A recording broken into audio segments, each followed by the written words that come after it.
Bom dia, tudo bem?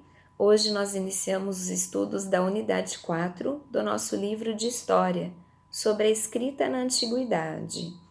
Para ficar um pouco mais fácil, eu vou dividir em duas partes. Então, hoje nós faremos o estudo referente às páginas 92 a 108. Antes de assistir esse vídeo, eu peço que vocês leiam essas páginas no livro de vocês, grifem os trechos mais importantes. Depois, assistam o PowerPoint que eu publiquei. Lá tem um resumo com o que é mais necessário vocês saberem e tem vários comentários importantes nos áudios. Combinado? Então, depois o próximo passo é assistir esse vídeo aqui com as orientações específicas em relação às atividades de tarefa de casa. Vamos lá?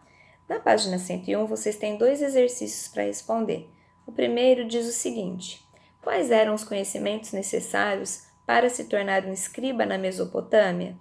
Então, era necessário saber ler e escrever.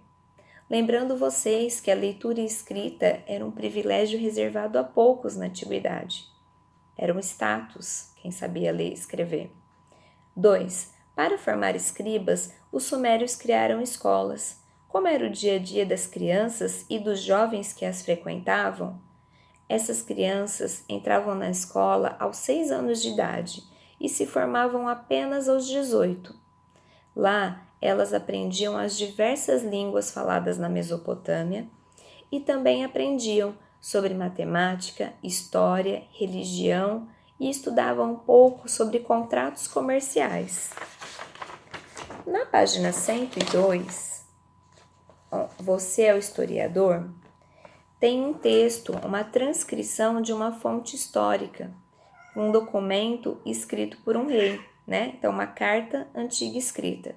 Vocês irão ler com bastante atenção. Aí nós temos a questão A. Segundo a transcrição da carta, qual era a função de Shadanu, o funcionário do rei? Então, Shadanu, ele tinha que pesquisar e adquirir textos em escrita. No caso, era escrita cuneiforme, que era feita nas tábuas e que o rei guardava na biblioteca dele, tá? Então, Shadanu, ele pesquisava todas essas escritas para que o rei ampliasse a sua biblioteca. Página 103, exercício B. O que o rei Assurbanipal quis dizer com a frase procure e traga-me as preciosas tabuletas das quais não há reprodução em Assíria? Ele quis dizer para o funcionário dele, para o Shadanu, para procurar textos inéditos, quer dizer, textos que ainda não fossem conhecidos na Assíria. C. Em sua opinião, o trabalho de Shadanu era fácil? Que habilidade ele deveria ter? Como você acha que ele teria que transportar os textos para o rei? Eu acredito que não era fácil. O Shadanu, ele tinha que ter habilidades de leitura e escrita, e ele tinha que selecionar textos que fossem atender às expectativas do rei.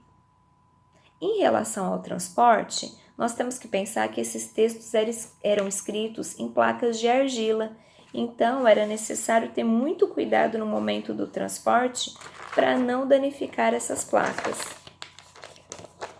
Página 105. A brincadeira é decifrando hieróglifos. Que tal você resolver algumas atividades decifrando hieróglifos, que era a escrita sagrada dos egípcios?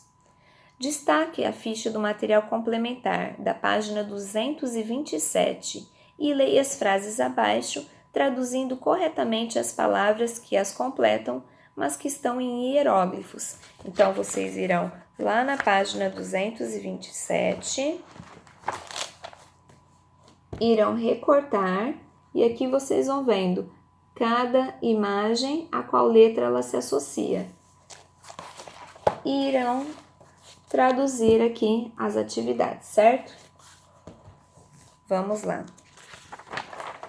Página 106. Leia o texto a seguir. Então, ele vai falar sobre o dia 8 de setembro, que é o Dia Internacional da Alfabetização. E ele vai trazer para vocês um gráfico intitulado como Os 10 países com maior número de adultos que não sabem ler e escrever.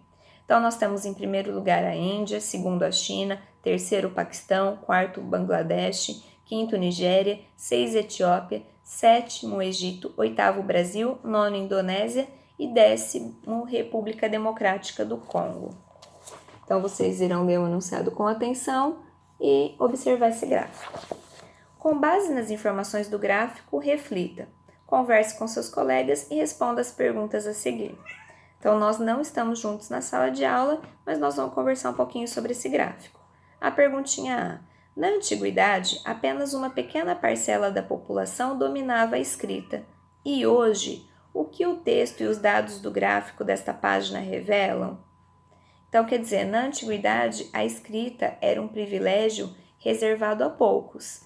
Através desse gráfico aqui, nós vamos perceber que a alfabetização ela ainda não é acessível a todas as pessoas. Existem muitos analfabetos no mundo, infelizmente. Página 107, B. Em sua opinião, qual é a principal razão para que ainda hoje crianças em diferentes partes do mundo cheguem à idade adulta sem saber ler e escrever? Então, infelizmente, muitas crianças não têm acesso à escola, não têm acesso à educação formal. Então, por isso que elas crescem e se tornam adultos analfabetos. C. De acordo com o gráfico, a posição do Brasil é boa ou ruim? Aí vocês vão falar assim para mim, professora, o Brasil está em oitavo, não é tão ruim assim. Mas o ideal seria se o Brasil não tivesse sido incluído nesse gráfico, se nós não tivéssemos analfabetos no nosso país, tá? Então, a posição do Brasil é ruim sim, porque o Brasil está incluso aí entre os 10 países com os maiores índices de adultos que não sabem ler e escrever. E para terminar, a página 108. Exercício 3. Quando e como surgiu o alfabeto fenício?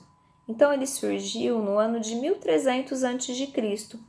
E os fenícios, eles transformaram o sistema de escrita com sinais gráficos, que eram usados na Mesopotâmia e no Egito, em um sistema mais simplificado, então mais fácil de usar, que foi denominado alfabeto fonético. 4. O alfabeto fenício era composto de 22 sinais que representavam consoantes, que combinadas formavam as palavras por meio de sons. Descreva o nosso alfabeto e compare-o com o alfabeto fenício. Então, as semelhanças entre os dois. O nosso alfabeto também tem consoantes. A combinação das letras forma sons e juntos formam palavras. Então, essas são as semelhanças. As diferenças. O nosso alfabeto ele tem 26 letras e o alfabeto fenício tinha apenas 22 sinais. O nosso alfabeto tem 21 consoantes, o alfabeto fenício tinha 22. E o nosso alfabeto tem vogais e o alfabeto fenício tem apenas consoantes, não tem vogais, tá bom? Então, façam essas atividades com atenção.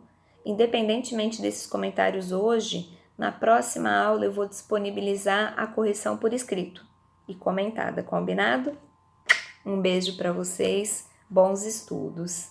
Não se esqueçam de estudar para a prova, que será no dia 15, né? A nossa avaliação de história mensal e o conteúdo será a unidade 3. Um beijo para vocês.